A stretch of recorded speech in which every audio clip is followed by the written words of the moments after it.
முதல் மாநில மாநாடு 2007ஆம் வருடம் நடந்துச்சு.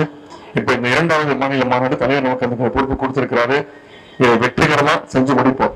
இந்திய வரலாற்றிலே இப்படி ஒரு சிறப்பான எழுச்சியான மாநாடு நடந்ததில்லை அப்படிங்கறத நம்ம மாநாடு ஒரு எடுத்துக்காட்டு மாநாடாக நடத்தி காட்டுவோம்.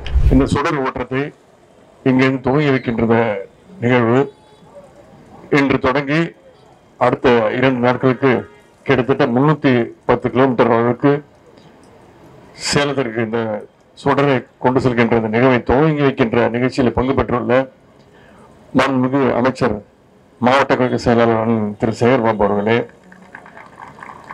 மாவட்ட கழக செயலாளர் திரு சிற்றரசு அவர்களே, இளைஞரணியினுடைய மாநில துணை செயலாளர்கள் அவர்களே, அத்தனை பேருக்கும் என்னுடைய வணக்கத்தையும், அதே போல மாவட்ட அமைப்பாளர்களுக்கும் துணை அமைப்பாளர்களுக்கும் வந்திருக்கக்கூடிய இளைஞரணி தமிழ்நாடுகள் அத்தனை பேருக்கும் என்னுடைய வணக்கத்தை நான் தெரிவித்துக் கொள்கின்றேன். 2 முறை தள்ளி வைக்கப்பட்டு டிசம்பர் 17 நடக்க வேண்டிய மாநாடு வருகின்ற 21ஆம் தேதி, இன்னும் 3 நாட்கள் தான் இருக்கு. இது ஒரு மிகப்பெரிய ஒரு முக்கியமான ஒரு மாநாடு. தலைவர் அவர்கள் இளைஞர்களுக்கு கொடுத்திருக்கக்கூடிய மிகப்பெரிய ஒரு சவால். இந்த சவாலை நம்ம நிறைவேற்றி காட்டணும். எந்த ஒரு இயக்கமும் தேர்தல் வருவதற்கு முன்பு மாநாடு நடத்துவாங்க, அது தாய் கழகம் தான் நடத்தும். இந்த முறை ஒரு அணிக்கு, அதுவும் குறிப்பிட்டு சொல்லுவோம், இந்த இளைஞர்களுக்கு அந்த வாய்ப்பை நம்முடைய தலைவர் கொடுத்திருக்காருன்னா அந்த அளவுக்கு நம்முடைய அணியின் மீது இருக்கக்கூடிய நம்பிக்கை, எனக்கு உங்கள் மீது இருக்கக்கூடிய நம்பிக்கை. நான் இளைஞரணி செய்வதாக 2019ஆம் ஆண்டு பொறுப்பேற்று தமிழ்நாடு முழுக்க பயணம் செஞ்சு ஒவ்வொரு தொகுதிக்கும் 10,000 பேர் இளைஞரணி உறுப்பினர் சேர்க்கணும்னு தலைவர் உத்தரவிட்டார். அதை செய்து முடித்தோம். அதே பல்வேறு பணிகள், ஒரு தொகுதிக்கு 10,000 பேருக்கு கிட்டத்தட்ட 25 லட்சம் உறுப்பினர்களை சேர்த்தோம். அதன் பிறகு 4 லட்சம் பேருக்கு நிர்வாகிகள் அந்த பணிகளை கொடுத்தோம். அதன் பிறகு ஒவ்வொரு மாவட்டமாக சென்று நேர்காணல் பண்ணி நிர்வாகிகளை தேர்ந்தெடுத்தோம். மாவட்ட அமைப்பாளர்கள், துணை அமைப்பாளர்கள் நீங்க செஞ்சிருக்கக்கூடிய அந்த பணிகளை வச்சு அந்த வேலையும் நம்ம செஞ்சு முடிச்சோம். அதோட பயிற்சி பாசறை கூட்டங்கள் 234 தொகுதியிலும் பயிற்சி பாசறை கூட்டங்கள் நடத்தி முடிச்சோம். இப்போ இல்லந்தோறும் இளைஞரணி நிகழ்ச்சி நடத்தி வீடு வீடா போய் இளைஞரணி உறுப்பினர்களை நம்ம சேர்த்தோம்.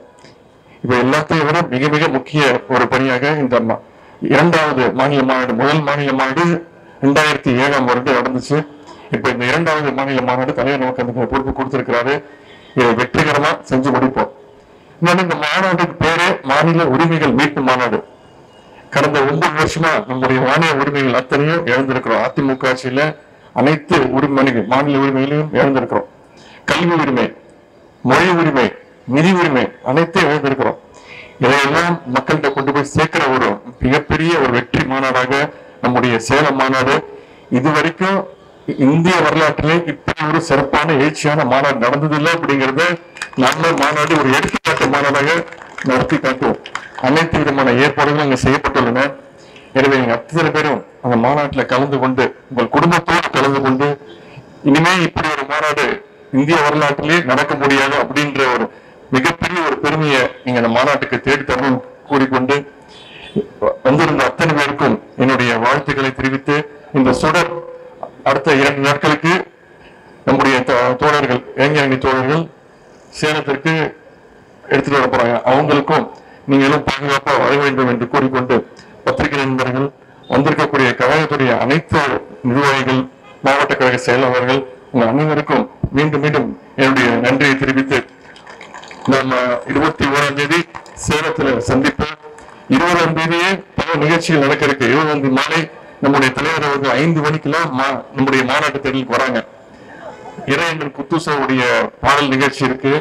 அது மட்டும் இல்ல, தமிழ்நாடு முழுக்க நம்முடைய இளைஞரணி மாநாட்டை எடுத்து சொல்வதற்காக கிட்டத்தட்ட ஒரு 500 இருசக்கர வாகன பேரணி நடந்திருக்கு.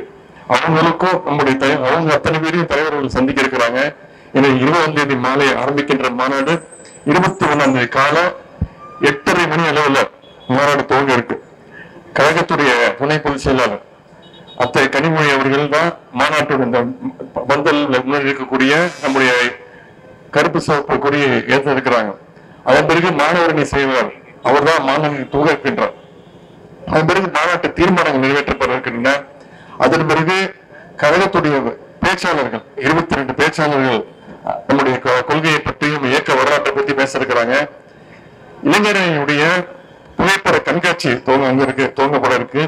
அது போல புத்தக நிலையங்கள் 11 பதிப்பாளர்கள் புத்தகங்கள் விற்பனை நிலையம் எங்க இருக்கு. புதுகை பூபாலம் அப்படின்ற ஒரு கலை நிகழ்ச்சி நடக்க பாடக திருக்குறள் அறிவு அம்பேத்கர் பற்றியும் கலைஞர் பற்றியும் பேரறிஞர் அண்ணா பற்றியும் தந்தை பெரியவர் பற்றியும் பாடல்கள் பாட இருக்கிறாங்க. இப்படி பல்வேறு நிகழ்ச்சிகள் நடக்கின்றன.